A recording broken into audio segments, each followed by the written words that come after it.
De l'Évangile de Jésus-Christ selon saint Jean, chapitre 1, versets 1 à 18. Au commencement était le Verbe, et le Verbe était auprès de Dieu, et le Verbe était Dieu. Il était au commencement auprès de Dieu, c'est par lui que tout est venu à l'existence, et rien de ce qui s'est fait ne s'est fait sans lui. En lui était la vie, et la vie était la lumière des hommes. La lumière brille dans les ténèbres, et les ténèbres ne l'ont pas arrêtée. Il y eut un homme envoyé par Dieu. Son nom était Jean. Il est venu comme témoin pour rendre témoignage à la lumière, afin que tous croient par lui. Cet homme n'était pas la lumière, mais il était là pour rendre témoignage à la lumière. Le Verbe était la vraie lumière qui éclaire tout homme en venant dans le monde. Il était dans le monde, et le monde était venu par lui à l'existence, mais le monde ne l'a pas reconnu. Il est venu chez lui, et les siens ne l'ont pas reçu. Mais à tous ceux qui l'ont reçu, il a donné de pouvoir devenir enfants de Dieu, eux qui croient en son nom. Ils ne sont pas nés du sang, ni d'une volonté charnelle, ni d'une volonté d'homme, ils sont nés de Dieu. Et le Verbe s'est fait chair, il a habité parmi nous, et nous avons vu sa gloire, la gloire qu'il tient de son Père comme Fils unique, plein de grâce et de vérité. Jean le Baptiste lui rend témoignage en proclamant « C'est de lui que j'ai dit, celui qui vient derrière moi est passé devant moi, car avant moi il était. » Tous nous avons eu part à sa plénitude, nous avons reçu grâce après grâce, car la loi fut donnée par Moïse, la grâce et la vérité sont venues par Jésus-Christ. Dieu, personne ne l'a jamais vu. Le Fils unique, lui qui est Dieu, lui qui est dans le sein du Père, c'est lui qui l'a fait connaître. Acclamons la parole de Dieu. Il y a quelques heures à peine, nous étions devant la crèche, sûrement avec le sourire aux lèvres, en contemplant l'enfant Jésus dans cette simple mangeoire, entouré de Marie, de Joseph, des bergers, de tous ceux qui étaient venus pour rendre grâce à Dieu du don de son Fils unique. Aujourd'hui, dans l'Évangile, c'est encore une fois le même récit qui nous est donné, mais avec la vision de saint Jean.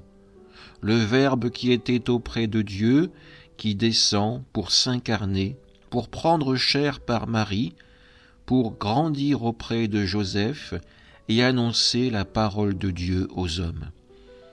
Deux visions, mais un même message. Le Seigneur nous envoie son Fils, il se fait proche de nous. Et de cette proximité, notre monde en a besoin. Rappelons-nous, il y avait encore peu de temps, c'était l'obsession des gestes barrières. On voulait de la distance entre nous, on ne voulait pas s'approcher.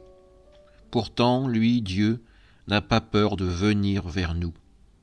Dans la première lecture, nous avons entendu ces mots « Comme ils sont beaux sur les montagnes les pas du messager, celui qui annonce la paix, qui porte la bonne nouvelle et qui annonce le salut. » Isaïe donne ces paroles à un peuple qui a tout perdu, un peuple qui a avant tout besoin de l'espérance, besoin du soutien de son Dieu.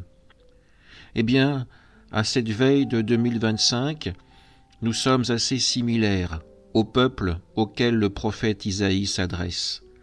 Nous aussi, nous avons besoin de retrouver cette espérance, de retrouver cette proximité avec Dieu. Alors nous rendons grâce. Nous rendons grâce pour pouvoir contempler l'enfant Jésus. Nous rendons grâce pour pouvoir recevoir l'Eucharistie, le pain de vie. Oui, ce jour de Noël est pour nous une fête, car Dieu se fait proche. Dieu nous montre qu'il nous fait confiance. À notre tour, de répondre à cette confiance de Dieu en lui ouvrant nos mains et nos cœurs. Amen.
Sois